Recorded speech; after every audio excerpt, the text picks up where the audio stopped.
La liste des sujets qu'on peut aborder à ses risques et périls lors d'un repas familial ou amical s'allonge. Je ne parle pas des résultats de l'élection européenne, je ne parle pas non plus du départ de Antoine Griezmann de l'Atlético de Madrid. Ou de Ribéry. Ou de Ribéry qui prend sa retraite, tout à fait. En France, ils sont 1500 à être à peu près dans l'état de Vincent Lambert, et c'est bien de ce drame familial et judiciaire dont on parle pas mal en ce moment, peut-être du fait de ces énièmes rebondissements. Premier tour de table, messieurs. Dans votre cas, dans votre quotidien, est-ce que c'est un sujet que vous choisissez d'aborder dans certains contextes, ou bien vous dites « Oula, sujet radioactif, moi j'évite ». Bernard? Jean-Philippe, ce n'est pas un sujet que je vais choisir d'aborder, mais si le sujet vient sur la table, je me sentirai tout à fait, non pas opérationnel, excusez-le, mais en capacité de pouvoir avoir une discussion, j'espère, équilibrée. Donc l'émission va t'aider à être encore plus opérationnelle et encore plus équilibrée, tu penses? Oui, je ne voulais pas utiliser le terme d'opération médicale. Ouais, d'accord, très bien. Donc Bernard, c'est pas toi qui aborde le sujet, mais quand il aborde, tu y vas, quoi. Oui. Ok, très bien. David? Oui, ça arrive que j'en discute avec des proches, puisqu'on a connu dans un passé très proche une situation pas tout à fait équivalente, mais quand même avec pas mal de similitudes. Et c'est intéressant je trouve que c'est intéressant de se souvenir que là-dedans, il y a quelque chose qui doit se vivre dans une famille, et que c'est quand même terrible de se dire que on rentre là-dedans, quoi, dans ce moment-là, forcé par l'enjeu médiatique et éthique. On pénètre dans ce qui devrait être quand même un moment très doux et très intime d'une famille, et qu'on perturbe. Et je trouve que c'est le fait même d'en discuter, de mettre un enjeu là-dessus, je pense que ça perturbe la sérénité de toute cette famille qui est déjà très très perturbée. Et c'est presque dommage d'avoir besoin de faire ça, mais malheureusement on y est, donc autant en parler et allons jusqu'au bout de cette réflexion. Je dirais dans un instant quel a été l'élément déclencheur du choix de cette émission, en dehors bien sûr de l'actualité. Marc? Alors, je vais faire deux aspects sur l'aspect professionnel de la rencontre que je peux avoir avec un certain nombre de mes invités. Oui, c'est un sujet bien sûr qu'on aborde.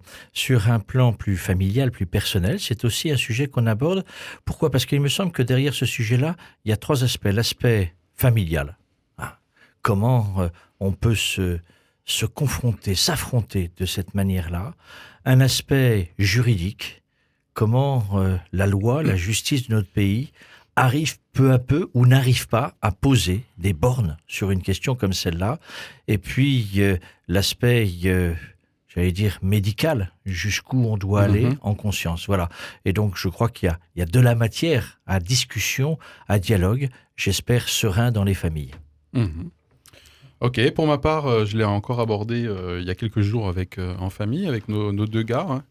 Et c'est intéressant, je trouve. Je me suis rendu compte que j'y connaissais pas grand-chose, au-delà du bruit médiatique. Donc, du coup, c'était vraiment un élément déclencheur. Ça serait quand même bien que Philippe t'ait ton opinion et surtout qu'elle soit éclairée.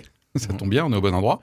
Et puis, ça me permet aussi de constater, des fils de 20 ans, 21 ou 18 ans et demi, comment ils réagissent, quelle est leur première réaction avant même d'entendre des arguments éventuels de leur père, quoi. J'ai juste oublié, en fait, il y a un quatrième aspect qui me paraît clé, qui est vraiment dans mon domaine professionnel, de journaliste au service de la communication de l'Église, c'est la question de la foi et de la manière dont les choses sont posées au cœur de la famille, mais aussi il y a un combat qui a été pris par des catholiques, intégristes, on pourra en discuter, pour faire valoir leur opinion en tant que telle. Moi, ça m'interroge. Parce que tu utilises d'emblée le terme intégriste, qui est cité 4 ou 5 fois dans l'article de Libération consacré au sujet. Ça me paraît, pour moi, clair, vu l'itinéraire de la maman de Vincent Lambert, vu l'itinéraire de son papa, et vu ceux qui sont derrière, et vu, je pense qu'on en reparlera, parce que j'ai trouvé ça tellement scandaleux, révoltant, l'attitude des avocats et des amis de la famille Lambert après la décision finale de justice. Ok, bon. La dernière en date. La dernière en date. Il y en aura d'autres. Il y en aura sans doute d'autres, certainement. Voilà. Bon, je vois que du coup, il y a vraiment de la matière. Vous avez constaté peut-être que le lancement était un peu plus grave et solennel que d'habitude, quand même, voilà. Moi, si je peux juste, non pas éclairer... De toute façon, tu avais dit que tu étais inspiré hors antenne tout à l'heure, donc... Oh là là. La prochaine fois, nous a-t-il dit ? Où il veut. Juste dire qu'il y a... Alors, c'est pas un sujet que j'aborde comme ça, mais il y a des réalités en connexion avec la vie, l'état de santé, tout ça, dont on a régulièrement parlé avec mes enfants, qui sont plus à la maison aujourd'hui. Mais si demain, par exemple, il m'arrivait quelque chose, ils savent où je me situe sur ces questions-là. Tu veux dire que tu as rédigé des directives anticipées ? Pas encore. Pas encore, mais c'est... Mais sur le don d'organes, par exemple, ce genre de choses, c'est clair. Mais c'est intéressant ce que dit Bernard, parce que...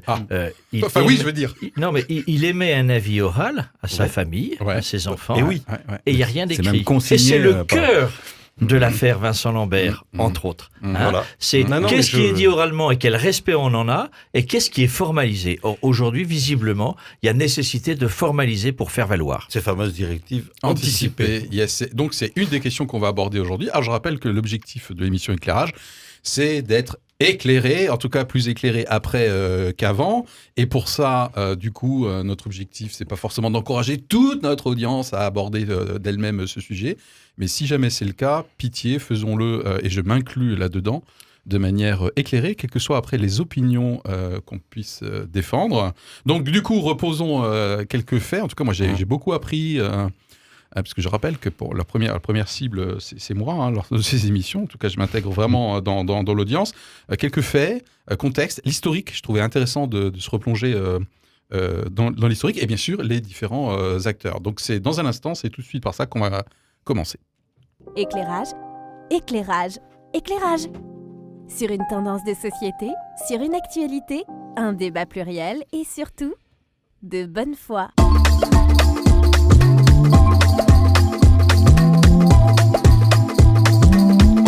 Éclairage. On peut clairement parler du cas Lambert, et maintenant c'est une affaire du fait depuis plusieurs années de cet imbroglio, notamment entre autres judiciaire et familial. C'est le sujet du jour. On a convenu de commencer, un peu comme d'habitude d'ailleurs, par poser des faits, rappeler le contexte, les historiques, les acteurs, pourquoi on en parle aujourd'hui, et ensuite on verra les enjeux. Et en dernière partie, pourquoi pas, je m'étais noté en troisième point, des enjeux aussi peut-être de vision de la vie et dans quel sens va le monde sur le rapport à la vie, le rapport à la mort et le rapport à la dépendance. Voilà, mais ça on garde un peu plus tard. Voilà. Déjà qu'on donné le menu, ça va être dur. T'aimerais aller tout de suite au plat numéro 3. Bon, alors faisons vite alors. Non. Notre audience a besoin peut-être d'être éclairée sur les faits, le contexte et l'historique acteur. Allez, c'est parti.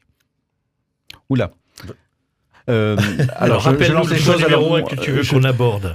Les faits. Un drame de la route il y a 11 ans. Qui plonge un tout jeune papa avec un enfant de 32 ans. Voilà, il avait un petit enfant de 2 mois, et donc qui est plongé dans un coma très grave, et au réveil, en fait, il se réveille à un moment donné, mais il est extrêmement touché, un choc cérébral très fort qui fait qu'il n'a quasiment plus d'interaction avec l'extérieur. Il est conscient, il a quelques interactions, mais c'est ce qu'on appelle un niveau de conscience très faible, très appauvri, qu'on appelle donc possi-relationnel. C'est au-dessus de l'état végétatif. Et toute la question, c'est de savoir est-ce qu'il est en état végétatif un petit peu plus. Voilà, on est dans une ligne de flou. C'est un des éclairages, effectivement, sur les différents états de conscience. Il y a le coma. Là, c'est les yeux fermés, aucune interaction. Ça ne veut pas dire qu'il ne se passe rien, mais en tout cas, pour l'environnement, on dirait qu'il ne se passe rien. Il y a l'état végétatif où les yeux peuvent être ouverts de temps en temps et il y a quelques réflexes, d'après mes lectures. Et il y a l'état de conscience minimale, aussi appelé possi-relationnel. Donc, notre audience qui a peut-être dû entendre ou lire ce terme, on y est, où là, il peut y avoir quelques réactions comportementales, et c'est ce qui semble se passer pour Vincent Lambert. Et ce qu'il faut noter, c'est que l'état végétatif, c'est surtout caractérisé par le fait que le corps fonctionne. C'est-à-dire que les fonctions même respiratoires, urinaires, rénales et tout ça fonctionne. Tout fonctionne. C'est simplement la partie vraiment consciente qui est extrêmement dégradée. Donc dans son cas, le fait que son handicap fait qu'il n'arrive pas à déglutir correctement. Donc il y a des risques de fausse route qui risquent de l'étouffer. Et donc il y a eu une décision de le nourrir par sonde gastrique directement. Et donc c'est le traitement. Voilà, quand on parle de traitement, en fait, on l'alimente et on l'hydrate. Alors, c'est pas le seul traitement. C'est pas le seul traitement. C'est pas un traitement, d'ailleurs, c'est un soin. C'est un soin, puisque c'est comme un handicapé, en fait, qui doit faire une dialyse ou quelque chose. Donc, lui doit être nourri par sonde. Et les autres soins qui sont très importants, c'est que comme c'est une personne qui est tout le temps alitée, il faut la bouger, la soigner pour qu'elle n'ait pas d'escarres et tout ça. Donc, ça demande des soins journaliers constants pour que cette personne qui est complètement handicapée, enfin, très très lourdement handicapé, puisse ne pas avoir une dégradation de son état. Alors sur ce que pose David, toujours dans les faits et contexte. Et c'est là où la frontière est très difficile, même pour le corps médical, c'est qu'effectivement, Vincent Lambert est en vie. Ses bases minimales de vie fonctionnent, et comme le dit David, fonctionnent bien. Globalement. C'est un jeune homme. Par contre, il a 42 ans maintenant. Il n'est pas malade. Il a la nécessité pour maintenir sa vie de soins appropriés. Ça, c'est une vraie question. Alors, il n'est pas le seul sur la question des faits aussi, là, on va voir un petit peu la situation familiale. Vincent Lambert a un passé familial compliqué. C'est une famille compliquée. J'allais dire qui se déchire aujourd'hui, mais d'une certaine manière, qui se déchirait avant. Apparemment, avec une maman qui s'est remariée, toute une ribambelle, entre guillemets, excusez-moi du terme, parce qu'il y a 8 personnes concernées, de demi-frères ou de frères directs de Vincent, demi-frères ou demi-sœurs, de frères directs de Vincent Lambert. Et alors, on va parvenir, il semblerait, dans ce qui est mis en avant, en particulier par la femme de Vincent Lambert et par son neveu et Rachel, par certains frères et sœurs, c'est de dire que la situation au cœur de la famille était compliquée, que Vincent Lambert a tout fait pour se sortir de quelque chose dans laquelle il n'était pas à l'aise. Et il trouvait son équilibre avec sa femme, Rachel, et avec leur tout nouvel enfant. Voilà. Et puis, dans ce contexte-là familial, eh bien, il y a la réalité d'une épouse qui est tutrice aussi de Vincent Lambert. La tutelle et qui considère que à travers les dialogues qu'elle avait avec son mari, Vincent Lambert avait bien précisé que s'il se retrouvait dans une situation aussi difficile que celle-là, à la frange de la vie et de la mort, il ne souhaitait pas que sa vie perdure de cette manière-là. Et puis de l'autre côté, une maman en particulier, qui, elle, considère que au nom de sa foi, tant qu'il y a de la vie, on ne peut pas amener à la rompre.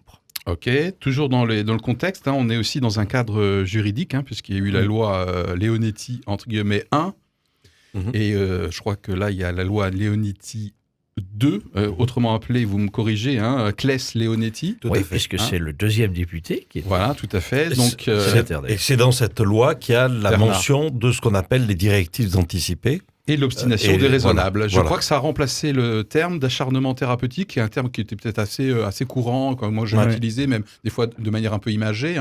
Là, malheureusement, évidemment, c'est pas imagé. Et je crois maintenant que ça s'appelle obstination déraisonnable, d'après nos lectures. Mais on est là, comme le disait David, y compris sur ces questions médicales. Oui. On est là sur des frontières qui ne sont pas nettes. Qu'est-ce qu'une obstination déraisonnable ? Alors, je crois qu'il y a 3 termes, d'après apparemment.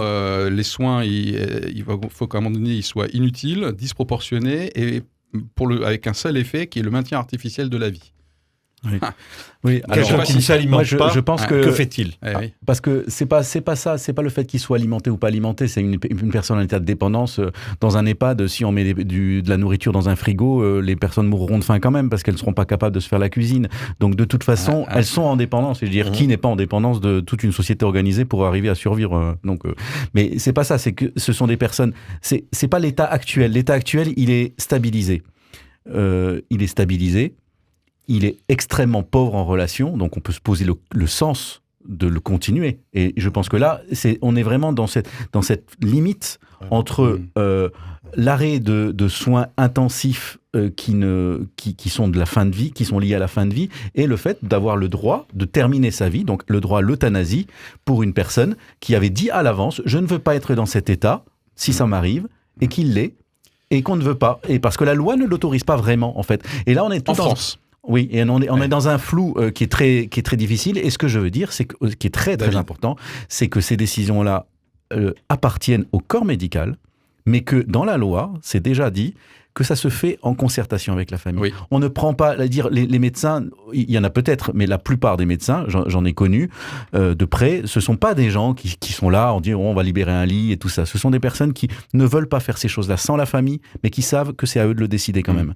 Et la famille est truc. Et c'est pour ça que c'est terriblement horrible de voir une famille se déchirer, parce que s'il y a une chose qui doit avoir un sens, c'est la façon dont on a fait cet accompagnement. Si on le fait dans le conflit, dans le truc, mais alors ça n'a vraiment plus aucun sens. La situation posée, que vient de dire David, posée aussi par cette affaire-là, c'est de se dire, il y a une position émise, et dont l'épouse est la porte-parole, c'est « s'il m'arrive cela, je ne veux pas ». La question qui est posée, entre autres par la maman, et qui est intéressante et qui est excessivement compliquée, c'est de dire, mais dans la réalité de ce qu'est Vincent Lambert aujourd'hui, qu'est-ce qu'il serait amené à dire ? Est-ce qu'il a envie de continuer à vivre avec ce qu'il peut ? Personne ne le sait, puisqu'il n'y a pas de formulation de la conscience, de ce qui est dit. Est-ce que, effectivement, je voudrais que l'on arrête de m'hydrater pour que peu à peu, la mort arrive, ou est-ce que j'ai encore envie parce que, finalement, il y a un certain type de relation de vie qui s'établit. Et bien là, c'est le mystère personnel. Et c'est ça qui est excessivement compliqué, finalement, pour tout le monde, pour la famille, pour le corps médical, pour le corps juridique. Comment faire ? On n'est pas à la place de l'autre. Et c'est des situations que l'on rencontre très souvent. J'ai travaillé dans ce secteur-là pendant un temps, auprès David en parlait, auprès des personnes âgées qui souvent n'expriment plus grand-chose. Et qu'est-ce qu'il y a ? Quand on n'exprime pas, qu'est-ce qu'il y a au fond de la tête ?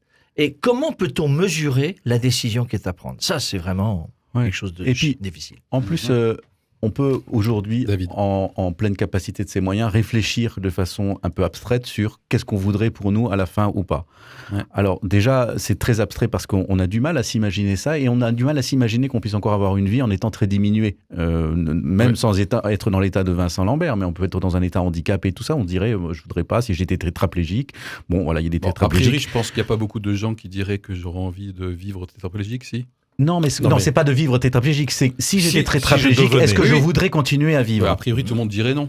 C'est un des arguments de la famille. Voilà, disent, attendez, personne ne dit laissez-moi vivre dans un état lamentable. Oui, mais effectivement. Et donc, d'ailleurs, quand on entend il y avait des micro-trottoirs et tout ça, on voyait des gens qui étaient contre le fait qu'on mette fin à la vie de Vincent Lambert, en disant non, il faut respecter la vie. Et on leur demandait, et pour vous, qu'est-ce que vous voudriez ? Ah non, moi je veux pas rester comme ça.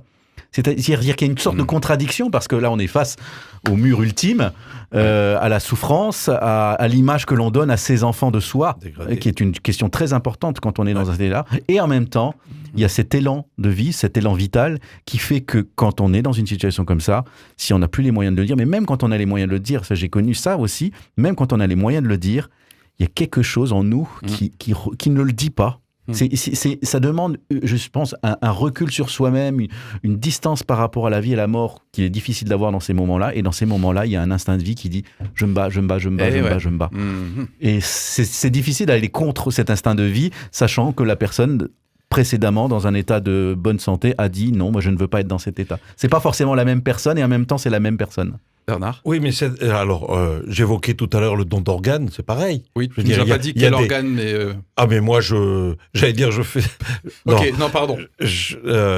Vas-y. Si je venais à avoir un accident qui fait que ma vie s'arrête, la médecine prélève ce qu'elle veut. Mais c'est une autre question. Ça, c'est une question liée, mais c'est pas... Mais ça, c'est quelque chose que j'ai formulé, alors qu'aujourd'hui, je suis en bonne santé. Oui. Je veux dire, ma famille l'a entendu aussi. Oui. La loi française précise qu'on est tous donneurs, à la base. Par défaut. par défaut.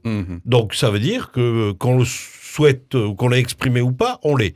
Alors après, il y a ce que tu évoquais comme à travers notre échange sur l'affaire de Vincent Lambert, il y a le fait que les équipes médicales, bien qu'on puisse être donneur, vérifie, contrôle, se rapproche de la famille pour... Et là, la grosse difficulté en plus qu'on a dans cette situation aujourd'hui, c'est que c'est une famille qui se déchire et je crois sur que cette réponse. L'origine, ça date de 2013, c'est quand effectivement il y a eu un petit défaut, petit ou grand défaut de concertation, et c'est la famille, entre guillemets, s'est saisie du coup, l'aspect juridique ou judiciaire date de 2013. Parce qu'effectivement, il y a eu une décision qui a été prise unilatéralement. Et la famille n'a pas été invitée à cette décision-là, et ce qui est un peu en contradiction avec la loi. Tout à fait. Et ils reconnaissent d'ailleurs qu'ils ont fait une erreur à ce moment-là, et depuis, c'est la jeunesse. Mais on peut s'imaginer un peu le niveau de tension qu'il devait y avoir avant pour qu'il soit arrivé à cet oubli.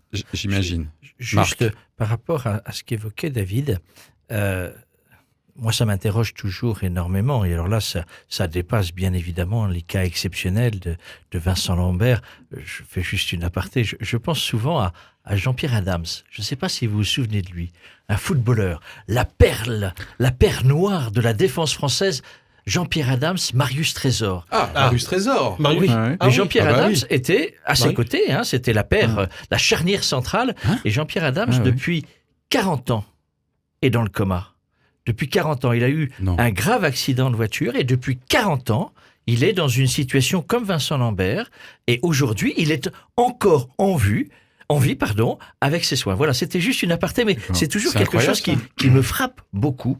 Et c'est assez incroyable. Ce que je voulais dire, c'est la transformation quand il y a quelque chose qui est inattendu et qui provoque un changement de vie fondamental dans la vie de ceux qui nous sont chers et de ceux que l'on aime.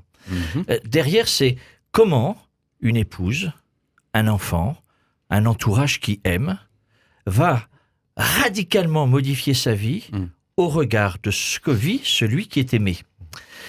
Et ça me frappe toujours. C'est de dire, c'est souvent par exemple quand naît un enfant handicapé, voire gravement handicapé, comment ça provoque une détresse chez les parents et en même temps une force de vie. C'est notre enfant et on continue. Et ça transforme complètement la vie. Juste un exemple, dans ce magnifique film qui vient de sortir, Lourdes, que je conseille de voir, il y a une maman qui raconte son histoire, l'histoire de son garçon qui, sur le manque d'attention de ses parents, sort de la maison et est renversé. Et se retrouve aujourd'hui, et ce depuis plus de 30 ans maintenant, se retrouve dans un état de très fort handicap et de totale dépendance. Et cette maman dit, voilà, il y a eu l'avant et l'après. Et aujourd'hui, et pour moi, ça a été un changement radical dans ma vie. Eh bien, c'est l'amour de mon fils qui a fait ce que je vis depuis maintenant 30 ans. Toute ma vie lui est consacrée parce que au quotidien et quasiment minute par minute, il a besoin de moi. Ça m'interroge beaucoup. Et quand on est dans une situation comme Vincent Lambert, où il n'y a pas véritablement de relation avec l'extérieur, comment une épouse, comment un enfant, comment un frère, comment des parents vivent cette situation-là et vivent la réalité de leur vie? Est-ce que la vie s'arrête? Est-ce qu'elle est figée sur l'avant? Ou est-ce qu'elle peut continuer à vivre avec tout ce que cela appelle? Voilà, que d'interrogations sur nos propres existences. Mais c'est là que ça se joue aussi. Et vraiment, avec Vincent Lambert, je pense qu'effectivement, on est dans cette limite-là, mais dans une limite, je pense, qui est quand même dans le sens où on peut quand même beaucoup s'interroger sur vraiment son fonctionnement mental aujourd'hui, son niveau de conscience et ce qu'il peut encore avoir comme interaction avec le monde. Et c'est là de savoir si c'est d'un état végétatif ou pas, quoi. Mais en fait, il faut quand même se dire, quand on est avec une personne comme ça, est-ce qu'on a besoin d'être en relation avec pour que ça ait un sens? Et moi, je me pose beaucoup cette question. Pendant des années, je me suis posé cette question pour un cas bien précis. Est-ce que ça a un sens? Est-ce que ça a un sens? Je pense que je ne sais pas encore. Enfin, moi, c'est très difficile de se dire qu'est-ce qu'on donne comme sens. Alors, il y a quelque chose. Après, on sait très bien que ce sont des moyens techniques démesurés qui sont, enfin démesurés. ces mauvais mots qui sont très très importants pour maintenir une personne dans un état relationnel très très très très faible ou peut-être même nul. Et on le maintient quand même. On le maintient, je sais pas, même vraiment sans avoir de réponse, mais on le fait quand même parce qu'on sent, à un moment donné, je pense que c'est ça que je voulais dire, c'est qu'il y a un moment donné, on sent ce qu'il faut faire et ce qu'il ne faut pas faire. Et ça se fait normalement dans l'intimité d'une famille, d'une façon très subtile, et il y a un changement d'état de santé de la personne, et puis voilà, une nouvelle décision est à prendre, on le discute avec les médecins, on la refuse d'abord premièrement, après on la rediscute, et puis voilà, et puis il y a des choses qui se jouent, et à un moment donné, cette décision doit apparaître, la bonne décision, qui est que oui, à un moment donné, ça s'arrête, parce que c'est le moment où c'est naturel que ça s'arrête. Et là, il faut pas qu'il y ait de perturbations extérieures. Et cette pauvre maman, même si il y a des choses qui sont assez énervantes dans son comportement, mais quand même, quand je la vois parler en 95, là, elle avait enregistré une vidéo et puis elle parlait comme ça. Alors, c'est terrible. En plus, il y a un gars derrière qui filme son fils et tout ça. Mais je voyais une maman qui voyait son bébé, et qui essayait de revenir dans un passé en lui parlant, mon bébé, je vais te rassurer, tout ça. Voilà, je veux dire, d'une certaine façon, elle parlait presque à un fantôme, à un souvenir, plus à la personne qui était en face, parce que la personne qui était en face, je ne sais pas si elle la voyait encore. C'est-à-dire, c'est tellement fantomatique ce qui reste de cette personne-là. À un moment donné, il faut arriver à lui dire au revoir à cette personne-là. Même si, et se dire, est-ce qu'on va arriver juste à la garder dans son souvenir, ou est-ce que le fait qu'elle soit encore présente physiquement dans son corps, c'est lui donner plus d'existence? Et puis, une fois que la personne est morte, combien de temps elle existe encore dans notre souvenir? Comment ça se dissout? Tout ça, c'est terrible. Mais tout ça, ça fait sens si on lui donne un peu quelque chose de... Enfin... Le pilote de Formule 1 automobile, Michael Schumacher, il est à peu près dans la même situation. Non, bien pire. Même bien pire en plus. Enfin, oui, parce que, en tout cas, lui, il a besoin d'une assistance respiratoire très faible. Il est certainement dans je sais pas exactement quel est son encéphalogramme, parce que c'est ça qu'il y a, c'est que Vincent Lambert, il n'a pas un encéphalogramme nul, plat. Voilà. Donc, il n'est pas en état de mort cérébrale. Je pense que Schumacher est beaucoup plus proche de la mort cérébrale. C'est une demande des parents, de transférer Vincent Lambert du CHU de Reims, dans lequel il est depuis 2011, vers une unité spécialisée. Je crois que Michael Schumacher... De soins palliatifs. Non, il est dans ce qui n'est pas normal. Pour Vincent Lambert, le soin palliatif, parce que c'est la réalité de ce que prévoit la loi, dont on parlait tout à l'heure, Claes Leonetti, c'est-à-dire quand on est en situation de fin de vie, mais on ne sait jamais comment la fin de vie se termine, c'est de dire c'est cette attention avec des professionnels spécialisés dans ce domaine-là qui vont accompagner au quotidien des gens qui sont toujours en vie, et dont effectivement, a priori, plus que pour d'autres, la fin, on est bien sûr qu'il est en soins palliatifs. Pardon ? Et on est bien sûr qu'il est en soins palliatifs. Non, pour l'instant, il n'est pas en soins palliatifs. Il n'est pas dans l'unité de soins palliatifs. Non, pour l'instant, il est au cœur de l'unité du centre hospitalier. Voilà, et justement, la transformation, la volonté de la famille, c'est qu'il aille en soins palliatifs en disant que sa place n'est pas être à l'hôpital, entre guillemets, mais dans une antenne, enfin dans une section spécialisée de soins palliatifs. Bernard ? Juste ce que vient de dire Marc me fait revenir quelques années en arrière, au moment où mon père s'est retrouvé dans une situation où sa santé physique, et je vais me limiter à celle-ci, devenait plus que défaillante. Il a fallu qu'il soit placé dans un établissement hospitalier pour personnes âgées dépendantes. L'échange qu'on a eu avec les équipes médicales était clair. Vu le processus de dégradation qui était en train de s'inscrire dans la vie physique de notre père, on était 4, on est toujours 4 garçons, et on a clairement indiqué au personnel médical, quand ils nous ont posé la question, jusqu'où allons-nous dans l'accompagnement de la fin de vie de votre père, parce que c'était évident, sauf intervention particulière, mais pourquoi plus pour lui que pour une autre personne, voilà. Okay. Pourquoi c'est non. On n'ira pas au-delà des soins normaux. Et pour eux, donc la frontière entre les soins normaux et quand est-ce qu'ils deviendraient d'obstination raisonnable était claire alors? Mon père n'a pas eu d'intubation, n'a pas eu d'accompagnement mécanique de ses fonctions. Et puis, il est parti. Okay. Il est mort. Par exemple, disons les choses, il n'est pas parti, il est mort. Par exemple, dans le cas de Vincent Lambert, cette personne-là donc a des problèmes de déglutition, donc elle fait de temps en temps des fausses routes qui peuvent aboutir à des troubles respiratoires, des infections et tout ça. Elle est alitée, donc elle peut aussi faire des embolies, des escarres et tout ça. Donc il peut y avoir une dégradation comme ça. Et il y a le fait qu'elle est nourrie par voie entérale, là, par l'estomac directement. Et ça, c'est aussi quelque chose qui est mal supporté au bout de plusieurs années.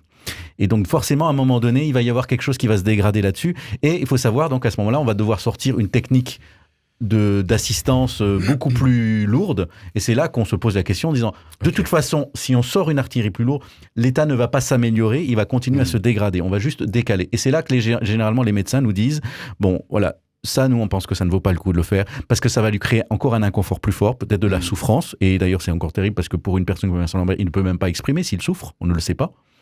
Sa maman ne veut pas l'envisager, ne veut pas entendre ça, que son fils peut-être souffrir en ce moment sans qu'elle puisse le savoir. Et donc, il y a un moment donné, les médecins l'expliquent en disant, voilà, ça, non, on pense que ça ne vaut pas le coup. Mais même quand ils le disent, si vous insistez, vous dites non, je ne veux pas, ils vont pas le faire tout de suite, ils vont attendre un peu qu'on soit prêt. Voilà, ça se passe comme ça. Alors, juste après la pause, les enjeux, effectivement, parce que pour moi, on est sur la fin de vie, le vivant, le droit de vivre, le droit de mourir dans la dignité. On est vraiment sur ces lignes de clivage. Quelques peut-être recommandations et réactions pour ceux d'entre nous qui ont une opinion sur le sujet, quelle qu'elle soit, et pour qu'on l'exprime de manière respectueuse. Éclairage, éclairage, éclairage. Sur une tendance de société, sur une actualité, un débat pluriel et surtout, de bonne foi.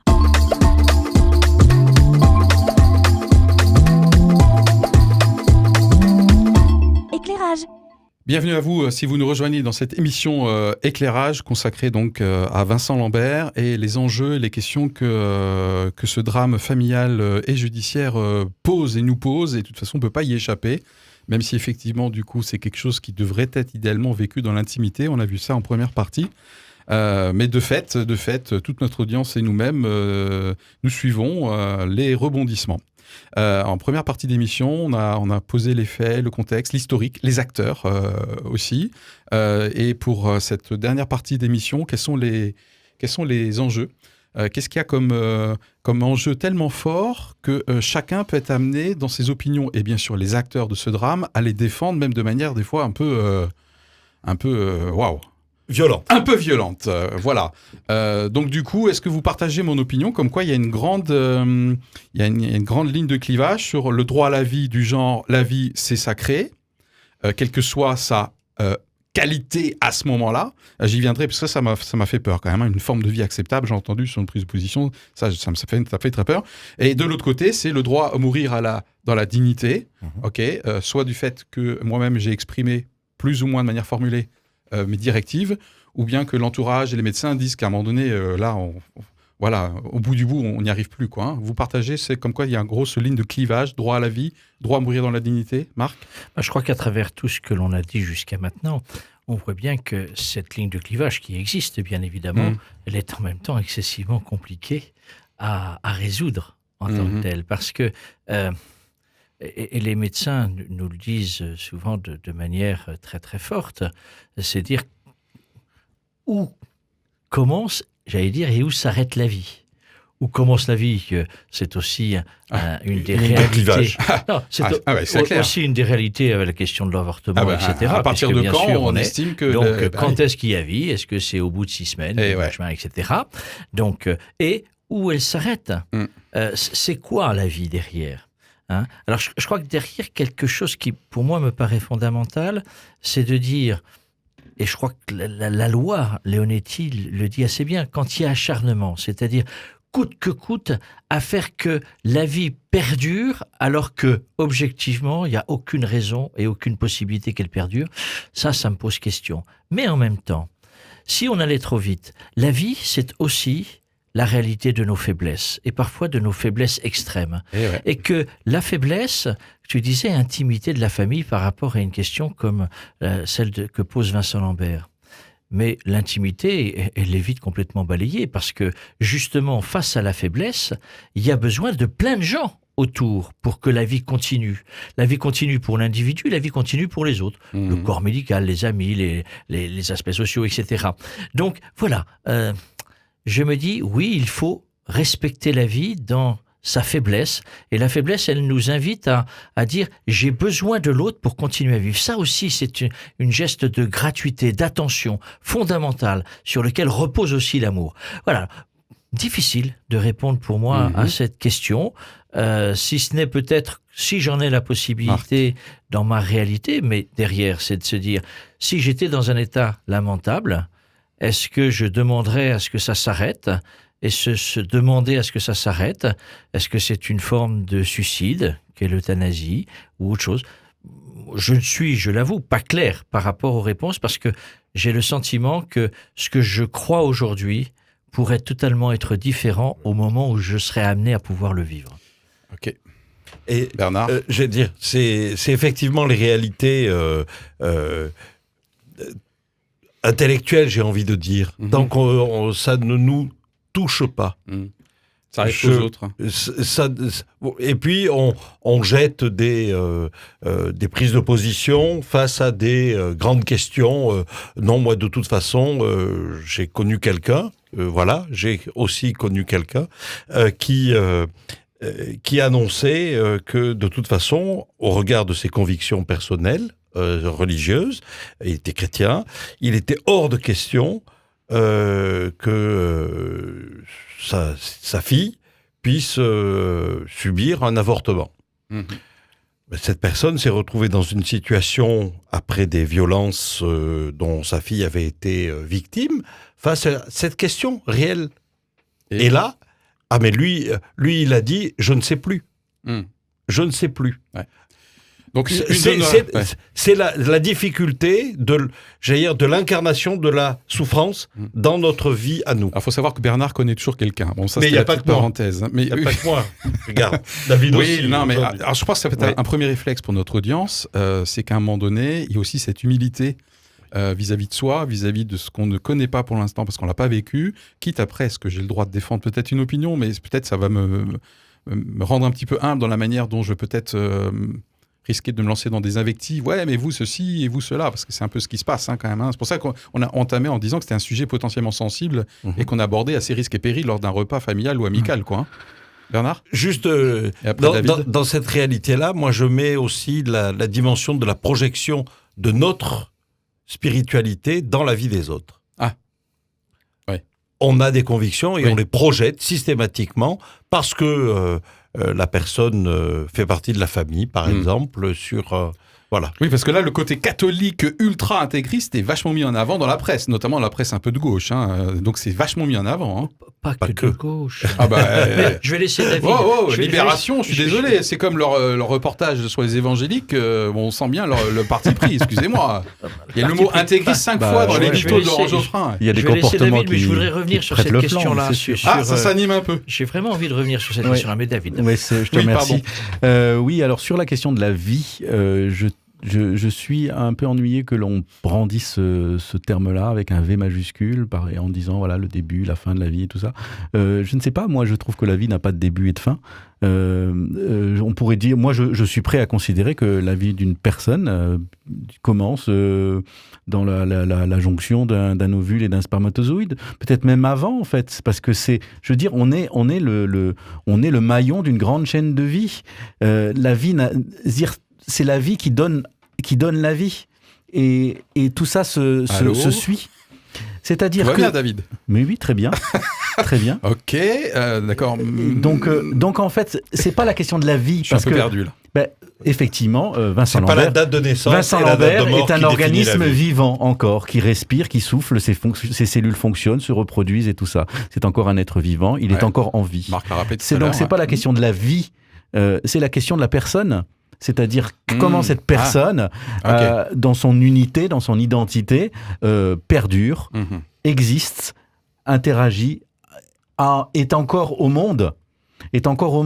Et on sait très bien qu'il y a plusieurs façons d'être vivant et d'être mort en étant vivant. Vous voyez, c'est-à-dire que Voilà, maintenant ça sort, c'est bien, ça nous manquait. Et tu sais qu'on t'attend en tournant, au moins une fois par émission, il faut que tu nous sortes un truc, David. Et donc, je sais pas, enfin, il faut pas décaler le problème. Le problème, c'est pas de savoir si cette personne est encore vivante ou pas, c'est la question de savoir si c'est encore une personne et cette personne, dans le moment où elle avait le moyen de le dire, si elle a exprimé sa position sur ce qu'elle veut ou pas pour sa vie, elle doit pouvoir l'exprimer. Et mon avis, c'est qu'on doit pouvoir le faire. C'est-à-dire, je suis pour, effectivement, le droit à l'euthanasie et de dire une personne peut s'arrêter. Je pense que même que je serais prêt à aller même plus loin. Je pense que sur le droit d'une personne à quitter la vie, je pense que ça fait partie des droits, effectivement, d'une personne. Parce que... mais tout ça ne peut se faire qu'en étant... Enfin... Il y a besoin d'une loi, il y a besoin d'encadrer tout cela parce qu'il ne faut pas que ce soit une personne qui soit complètement isolée et tout ça, qui prenne une décision comme ça. Et donc, il faut qu'il y ait eu un cercle familial qui porte ça aussi pour que ça ait du sens. Alors, toute la question de tout ça, c'est David, nous sommes des personnes... Alors, il nous reste un peu de temps. Oui. Je dis juste, nous sommes des personnes qui sont animées de vie et toute la question de savoir, c'est quel est le sens que nous donnons à notre existence. Alors, par rapport à ce que dit David, il nous reste 4 minutes, deux choses qui sont ô combien compliquées. Sur le rapport à la vie, moi, je suis toujours quelque chose qui m'a marqué dans ma réflexion. Je n'ai pas demandé à naître. Donc, la réalité de ma vie ne m'appartient pas, d'une certaine manière. Et pour moi, ça va assez loin par rapport aussi à l'aspect de ma foi. Est-ce que je suis effectivement maître de ma vie ou pas maître de ma vie ? Mon rapport à Dieu, là, existe aussi. Ce qui est certain, c'est que je n'ai pas demandé à vivre et que je me suis approprié cette vie. Et cette défense de la liberté de ce que je suis, ça me paraît fondamental. Et ça m'amène au deuxième point qu'évoque David, c'est la question de la personne. Et il me semble que dans cette affaire Vincent Lambert, c'est ce qui, moi, me gêne énormément, c'est qu'il y a une idéologie qui a dépassé la personne. Comme souvent. La loi dépasse la personne. Et quand la loi dépasse la personne, quand l'idéologie dépasse la personne, je pense qu'on est dans des erreurs profondes. Et la réalité des parents de Vincent Lambert, c'est de dire c'est le socle, c'est l'idéologie. Coûte que coûte, quel que soit, il faut que la vie soit préservée, quelle que soit la situation. Je dis, quelle attention ils ont de leur propre fils, de la volonté de ce fils.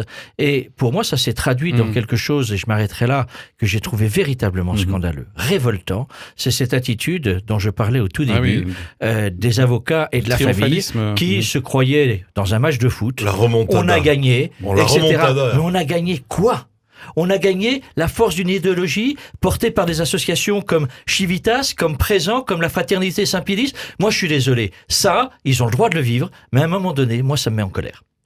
On vient de le voir. On vient de le voir. On est vraiment proche de la fin. Alors moi, ce qui me fait un petit peu peur, au-delà du cas de Vincent Lambert, et je partage, j'ai pas du tout été rassuré par rapport à ces réactions, c'est jusqu'où l'être humain va aller en estimant que la forme de vie est acceptable. Parce que déjà aujourd'hui, si vous voulez pas avorter d'un enfant qui est porteur d'un handicap, il faut signer des tonnes de décharges. Donc moi, il y a quand même une inflexion, quand même, une marche du monde qui m'inquiète sur, à un moment donné, à partir de quand la forme de vie est jugée par la société comme étant acceptable, quoi.